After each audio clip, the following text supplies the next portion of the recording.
First trailer ఎట్లా అనిపించింది? నిజంగా బాగుందా? గట్టిగా కొడుతున్నాం. సో థ్యాంక్ యూ అందరికీ, ఇక్కడికి వచ్చిన ప్రతి ఒక్కరికి, మీడియా మిత్రులకి, then chief guest and mainly Murali Naik గారి ఫ్యామిలీ మెంబర్స్కి ఐఎమ్ వెరీ వెరీ థ్యాంక్ఫుల్ మా ఈవెంట్కి వచ్చినందుకు. సో నేను నా స్పీచ్ని 3 పార్ట్స్గా నేను డివైడ్ చేసి చెప్పబోతున్నా. First is solo boy film గురించి. సో సోలో బాయ్ సినిమా అన్నది ప్రతి ఒక్క మిడిల్ క్లాస్ వ్యక్తి వాళ్ళ లైఫ్లో వాళ్ళు ఎక్స్పీరియన్స్ చేసే ఒక సిచ్యువేషన్స్ ఎలా ఉంటాయని చెప్పేసి దాన్ని ఒక నిజ జీవితాన్ని ఆధారంగా తీసుకొని తీసిన ఒక ఫిలిం. సో నేను ఎప్పుడైతే నా ఫస్ట్ ఫిలిం సరిగ్గా ఆడలేదు, జనాలకు రీచ్ అవ్వలేదని చెప్పేసి నన్ను నేను రీచెక్ చేసుకొని నేను ఎలాంటి క్యారెక్టర్ చేయాలి అని చెప్పేసి అనుకుంటున్నప్పుడు నేను ఒక 8 నెలలు ఏం వర్క్ చేయలేదు, బిగ్ బాస్కి వెళ్ళలేదు అప్పటికి, ఇంకా నేను ఎవరికి తెలియదు. సో ఆ బిగ్ బాస్కి వెళ్ళే ముందు ఒక 8 నెలలు సీజన్ 7 కంటే ముందు నేను చాలా ఖాళీగా ఉన్నా. అండ్ ఆ ఖాళీగా ఉన్న సమయంలో నన్ను నేను రీఇన్వెంట్ చేసుకుందామని చెప్పేసి నేను ఆలోచిస్తూ ఉండగా నేను ఎవ్రీడే ఒక 100 కిలోమీటర్స్ ఒక డ్రైవ్కి వెళ్ళిపోయేటోని, ఒక కార్ వేసుకొని అందరినీ లైక్ చుట్టుపక్కల ఉన్న ప్రతి వీధిలో ఉన్న లైక్ మనుషుల్ని, బయట ఉన్న జనాల్ని అబ్జర్వ్ చేస్తుండేవాడిని. ఇంకేం చేసేవాడిని కాదు, పొద్దున్న లేచి తినేవాడిని, బయటికి వెళ్ళి జనాల్ని చూస్తూ ఉండేవాడిని. సో నాకు ఒకటి అనిపించింది ఏంటంటే, మన లైఫ్లో మనకి ఎంత డబ్బున్నా ఎంత డబ్బు లేకపోయినా కొన్ని హ్యూమన్ ఎమోషన్స్ అన్నవి కామన్. అంటే మనకి ప్రేమ కానీ, బాధ కానీ, లేకుంటే మన ఫ్యామిలీ కానీ, మన ప్యాషన్ కానీ, ఎంత తక్కువ డబ్బులు ఉన్నవాడికైనా ఎంత ఎక్కువ డబ్బులు ఉన్నవాడికైనా వాడికి డబ్బులు కావాలి, వాడికి ఒక రెస్పెక్ట్ కావాలి సమాజంలో, వాడికి ప్రేమ కావాలి, వాడి కుటుంబ సభ్యులు ఆనందంగా ఉండాలి. సో ప్రతి ఒక్క మనిషి కోరుకునేది ఇది ఒక్కటే లైఫ్లో. వాడికి ఎన్ని లక్షల కోట్లు ఉండని వాడి దగ్గర ఎంత లైక్ 100 రూపాయలు డైలీ సంపాదించే వ్యక్తి కూడా అదే కోరుకుంటాడు. సో ఈ కామన్ ఎమోషన్స్తో ఉన్న ఒక సబ్జెక్ట్ చేయాలరా, purely based on like true incidents అయి ఉండాలని చెప్పేసి అనుకొని ఈ స్టోరీ స్టార్ట్ చేయడం జరిగింది. దాని తర్వాత సతీష్ అన్నకి చెప్పగానే లైక్ వెంటనే ఒకటే సిట్టింగ్లో, he is the first producer I went to, and ఆయన ఒక్కటే సిట్టింగ్లో ఓకే చేసేసిండు. హ్యాట్స్ ఆఫ్ అన్న, ఎందుకంటే దట్స్ ప్యూర్ ప్యాషన్. ఎందుకంటే చాలామంది లెక్కలేసుకుంటూ ఉంటారు, లాజికల్ వెతుకుతూ ఉంటారు, ఈ హీరోకి మార్కెట్ లేదు, ఆ హీరోకి మార్కెట్ లేదని వినిపిస్తూ ఉంటుంది. ఒక సినిమా చేయకపోతే మార్కెట్ ఎట్లా వస్తుంది ఫస్ట్? సో అది సింపుల్ లాజిక్ కదా. సో అది నమ్మి, అది ఆయన దృఢమైన నమ్మకం. అంటే ఎప్పుడైనా కొత్త వాళ్ళే ఒక చిన్న బడ్జెట్లో లైక్ చేయాలి, ఒక మంచి ఫిలిం చేసి అది సక్సెస్ కొడితే అప్పుడు అది 100 తరాలకి కానీ ఒక లైక్ మన ఇండస్ట్రీలో, ఫిల్మ్ ఇండస్ట్రీలో ఒక ముద్ర ఉండిపోతుంది. ఒక బయట నుంచి వచ్చి ఫిల్మ్స్ తీయాలి, ఏ ఫిల్మ్ బ్యాక్గ్రౌండ్ లేకుండా అనుకునే వాళ్ళకి ఒక ఇన్స్పిరేషన్గా నిలుస్తుంది అని చెప్పేసి మా టీంలో ఉన్న ప్రతి ఒక్క వ్యక్తి అదే నమ్మిండు. కాబట్టి ఈ ఫిలిం ఈరోజు ఇక్కడ ఇంత అద్భుతంగా, ఏ ఇండస్ట్రీ బ్యాక్గ్రౌండ్ లేకుండా, I can proudly say no big producer, no big director, no big actor, no one, కానీ ఈ ఫిలిం ఇంత ఎక్స్ట్రాడినరీగా చేసిండ్రు. So I'm not the hero of this film, content is the hero of this film. So అలాంటి సబ్జెక్టే చేయాలనుకున్నా, కంటెంటే hero అవ్వాలి, నేను లాస్ట్ ప్రయారిటీ అయి ఉండాలని చెప్పేసి నమ్మి మేము మా టీం అంతా నమ్మి చేసినాము. సో ఈ ఫిలింలో నేను చెప్తున్నా కదా, ఈ ఫిలిం ఎంత బాగుంటుంది అంటే, ఈ ఫిలింలో నేను కాకుండా ఇంకెవరు యాక్ట్ చేసినా కూడా ఈ ఫిలిం అంతే బాగుంటుంది, అంతే హిట్ అవుతుంది. సో ఇట్స్ ఆ క్రెడిట్ నాకు 0%, నేను చెప్తున్నా, not even 1%, 0%. And I'm very happy that I did this film, and I'm feeling very lucky that I did this film. ఎందుకంటే ఒక చిన్న యాక్టర్ని పెద్ద యాక్టర్ చేయగలిగే కెపాసిటీ ఉన్న ఫిల్మ్ ఇది. So I'm very very happy. ఈ ఫిలిం గురించి వచ్చేసరికి, సో సతీష్ అన్న అండ్ డైరెక్టర్ నవీన్ గారు వచ్చేసి వెరీ వెరీ కామ్ గోయింగ్. మీరు లాస్ట్ ఈవెంట్ చూసుకుని ఉంటే అసలు ఏం మాట్లాడలేదు, ఇప్పుడు ఇంకా స్లోగా ప్రమోషన్స్లో పడి ఆ ఫైర్ బయటకు వస్తుంది. సో అది ఇంకా 1% ఆయనలో ఉన్న ఫైర్ మీరు ఆన్ స్క్రీన్ చూసిండ్రు. సో కంటెంట్ని నమ్మండి. సో మా మాటలు అవన్నీ సెకండరీ. సో కంటెంట్ని నమ్మండి, ట్రైలర్ చూడండి. అండ్ ఇది ఒక చిన్న ఫిలిం, మాకు ఏదో లక్షలు కోట్లు ప్రమోషనల్ బడ్జెట్ ఉండదు. మీకు నిజంగా నచ్చుంటే, మీరు ఒక మిడిల్ క్లాస్ వ్యక్తి అయి ఉంటే, మీరు కనెక్ట్ అయ్యి ఉంటే, ఒక 50 మందికి మీ వాట్సాప్లో ఇది ట్రైలర్ షేర్ చేయండి, వాళ్ళని ఇంకో 50 మందికి షేర్ చేయమని చెప్పండి. ఎందుకంటే దిస్ ఈజ్ అది మీకు ఫ్రీ ఆఫ్ కాస్టే, కానీ మాకు అది జీవితం. సో మీకు నిజంగా నచ్చుంటే మాత్రం ఖచ్చితంగా ఈ పని చేయండి నా కోసం. నాకు సపోర్ట్ చేసి ఓట్ చేసిన ప్రతి ఒక్కళ్ళు బిగ్ బాస్లో ఉన్నప్పుడు రన్నరప్ అయినా అని చెప్పేసి నేను ఫీల్ అయినా కూడా, బయటకు వచ్చి చూసిన తర్వాత ఎంతమంది జనాదరణ పొందినా అని చెప్పేసి నేను చాలా సంతోషపడ్డా.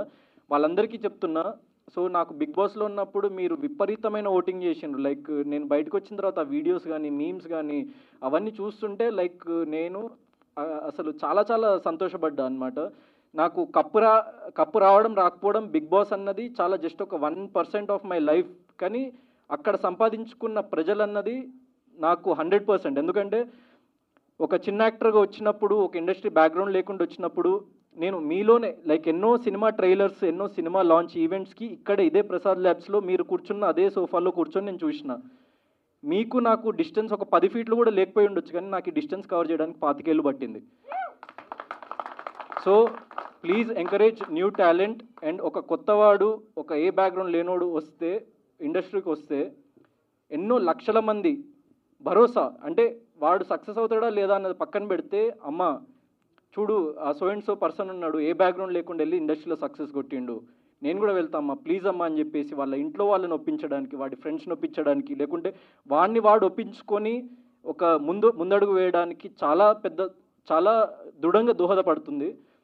సో ఈ చాలా చిన్న వాళ్ళం మేమందరము, కానీ కంటెంట్ చాలా పెద్దది, అదే మమ్మల్ని పైకి తీసుకెళ్తుందని చెప్పేసి నమ్ముతున్నా. This is about solo boy film. Second thing, Murali Nayak గారి ఫ్యామిలీ. మేము మెయిన్గా మురళీనాయక్ గారి ఫ్యామిలీని పిలిచి ఫెలిసిటేట్ చేద్దామని ఎందుకు అనుకున్నామంటే, ఎంతోమంది లైక్ డైరెక్టర్స్, యాక్టర్స్ వాళ్ళు చాలామంది మాకు సపోర్ట్ చేసే వాళ్ళు ఉన్నారు, వాళ్ళని పిలవచ్చు, లాంచ్ చేయొచ్చు. కానీ సోలో బాయ్ ఫిలింలో చాలా డీప్ కోర్, ఒక చాలా దృఢమైన ఒక మెసేజ్ ఉంటుంది. అంటే లైఫ్లో ఒక మనిషి ఎన్నిసార్లు పడ్డా లేచి నిలబడ్డమే ఈ ఫిలింలో ఒక లైక్ చాలా మంచి మెసేజ్ ఉంటుంది. ఆ సిచ్యువేషన్స్ చాలా డ్రమాటిక్గా ఉండి మీకు చాలా లైక్ ఫన్ కానీ లవ్ కానీ ఎవ్రీథింగ్ ఒక మెయిన్ స్ట్రీమ్ ఫిల్మ్లో ఉండేవి అన్నీ ఉంటూనే అండర్లయింగ్ సబ్టెక్స్ట్ చాలా స్ట్రాంగ్ ఉంటుంది. సో మేము ఈ క్యారెక్టర్ జర్నీ చూసినప్పుడు లైక్ ఒక మురళీనాయక్ అనే వ్యక్తి 25 ఏళ్ళ వ్యక్తి, అంటే నాకంటే కూడా వయసులో 3 ఏళ్ళు చిన్న వ్యక్తి. సో అంత కరేజ్ ఎక్కడి నుంచి వస్తుంది, అంత బలం ఎక్కడి నుంచి వస్తుంది, అంత చిన్న, అంటే ఇప్పుడు మనం చూస్తుంటాం 25 ఏళ్ళ వ్యక్తులు ఏం చేస్తుంటారు, పబ్లోకి వెళ్తుంటారు, మందు తాగుతుంటారు, సిగరెట్లు కొడుతుంటారు, అమ్మాయిలతో తిరుగుతుంటారు. కానీ అలాంటి వయసులో ఒక వ్యక్తి అంత దూరం వెళ్ళి మన దేశం కోసం అంత పాటుపడ్డాడు. ఆపరేషన్ సింధూర్ అనేది మన గవర్నమెంట్ చాలా ఒక ప్రెస్టీజ్కి తీసుకొని పాకిస్తాన్కి అగెన్స్ట్గా ఒక వార్ రైజ్ చేసి, మేము దేనికి తగ్గము, మా మీద చెయ్యేస్తే నరికేస్తా నా కొడకల్లారా అని చెప్పేసి ఆపరేషన్ సింధూర్ ఏదైతే పిఎం మోదీ గారు స్టార్ట్ చేసినారో దాంట్లో ఒక కీలకమైన పాత్రని వర్తించిన మన మురళీనాయక్ గారు. సో అంత చిన్న వ్యక్తి అసలు అంత కరేజ్ ఎక్కడి నుంచి వచ్చిందని చెప్పేసి నాకు ఒక్కసారి లైక్ ఫ్యూజ్లు ఎగిరిపోయినాయి. దాని తర్వాత నేను వాళ్ళ ఫ్యామిలీ గురించి స్టడీ చేయడం స్టార్ట్ చేస్తే చాలా లైక్ నిరుపేద కుటుంబం, వాళ్ళ అబ్బాయిని ఎక్కడో ఉంచి వాళ్ళు ఎక్కడో పని చేసుకుంటూ లైక్ తాపీ పని చేసుకుంటూ లేకుంటే హౌస్ కన్స్ట్రక్షన్స్ వర్క్ చేసుకుంటూ అంత కష్టపడి పెంచి మన దేశానికి ఇంత గొప్ప వ్యక్తిని ఇచ్చిండ్రు. సో వీళ్ళకంటే పెద్ద సెలబ్రిటీస్ ఎవరు ఉంటారా, మన ఎక్కడ ఇండియా మొత్తంలో వెతికినా దొరకరు. Shahrukh Khan, no Salman Khan, Murali Naik is bigger than them. I believe that. So అందుకే పిలవడం జరిగింది. Sir thanks a lot. అండ్ చివరిగా ఒక విషయం చెప్పాలనుకుంటున్నా. నేను సోషల్ మీడియాలో ఒక చిన్న కమెంట్ చూసిన ఒకసారి, అంటే చాలా వందల వేల లక్షల కమెంట్స్ వస్తూ ఉంటాయి, పాజిటివ్ వస్తుంది, నెగిటివ్ వస్తుంది, మనకు నచ్చిన వాళ్ళు ఒక్కొక్కటి అంటుంటారు. ఒక కమెంట్ నాకు స్టక్ అయింది. నేను బిగ్ బాస్ సీజన్ 8 నుంచి రన్నర్ అయి బయటికి రాగానే చాలామంది లైక్ ఫ్యాన్స్ కానీ లేకుంటే నన్ను అభిమానించే వాళ్ళు వచ్చి చిన్న ర్యాలీ లాగా చేసి లైక్ నాకు పూలదండలు, గజమాలలు అవన్నీ ఏదేదో చేసిండ్రు అనమాట. సో అక్కడ వీడేం పీకిండ్రా, వీడికి ఇంత చేస్తున్నారని చెప్పేసి ఒక కమెంట్ వచ్చింది. సో నేను ఆలోచించిన, అవును కదరా నేను ఏం పీకిన లైఫ్లో, నాకెందుకు ఇదంతా అని చెప్పేసి ఎప్పుడైతే మురళీనాయక్ గారి లైక్ చావు వార్త విన్నానో అక్కడ నేను ఇన్ని సంవత్సరాలు బ్రతికిన ఏదైతే లైఫ్ ఉందో ఒక్కసారిగా నాకు మనం బ్రతుకుతుంది కరెక్టేనా, లేకుంటే మనము నార్మల్ కామన్ పీపుల్ నుంచి ఇంత దూరం వచ్చినాం, మనల్ని ఇంత దూరం తీసుకొచ్చిన వాళ్ళు ఎవరు అని చెప్పేసి ఒక్కసారిగా ఆలోచించిన. సో నాకు ఏ సెలబ్రిటీ సపోర్ట్ చేయలేదు సార్, ఏ ప్రొడక్షన్ హౌస్ సపోర్ట్ చేయలేదు, ఏ పెద్ద డైరెక్టర్ సపోర్ట్ చేయలేదు, ఆడియన్స్ సపోర్ట్ చేసిండ్రు. ఆడియన్స్ నన్ను ఇక్కడ వరకు తీసుకొచ్చిండ్రు. సో నేను నన్ను అభిమానించిన ప్రతి ఒక్క ప్రేక్షకుడి కోసం ఏదో చేయాలన్న ఆలోచన తిరుగుతున్నప్పుడు మురళీనాయక్ గారి ఈ ఇన్సిడెంట్ జరిగింది. దాని తర్వాత నేను ఇంకా బలంగా ఆలోచిస్తూ ఏదైనా స్ట్రాంగ్గా మనము ఒక పెద్ద ఈవెంట్ నా లైఫ్లో నెక్స్ట్ బిగ్ ఈవెంట్ ఏదైతే ఉంటుందో అక్కడ ఇది అనౌన్స్ చేద్దామని చెప్పేసి నేను ఫిక్స్ అయినా. అదేంటంటే సమవర్తి అనే ట్రస్ట్, అది ఒక నాన్ ప్రాఫిట్ షో ద్వారా నేను సంపాదించిన ప్రతి ఒక్క రూపాయి నుంచి 50 పైసలు దానికి డొనేట్ చేద్దాం అనుకుంటున్నా, మీ కామన్ పీపుల్ కోసం. అండ్ దాంట్లో ఫస్ట్ డొనేషన్ నా బిగ్ బాస్లో నేను సంపాదించింది, నన్ను చాలామంది అడిగింది ఎంత రెమ్యూనరేషన్ సంపాదించాను. 30 లక్షలు సంపాదించింది సార్ నేను 10 వారాల నుండి. 15 లక్షలు సమవర్తి ట్రస్ట్కి నేను ఉన్న పలంగా నేను దానికి డొనేట్ చేస్తున్నా.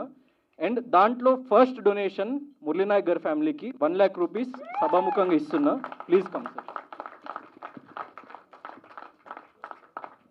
అండ్ ఈ సమవర్తి అనే ట్రస్ట్ ఏంటి అంటే, నేను నా సోషల్ మీడియాలో ప్రతి మంత్ 1st తారీఖు రోజు ఆ ట్రస్ట్ ద్వారా నేను ఎంత డొనేట్ చేసిన అన్నది నా సోషల్ మీడియా హ్యాండిల్లో ఉంటుంది.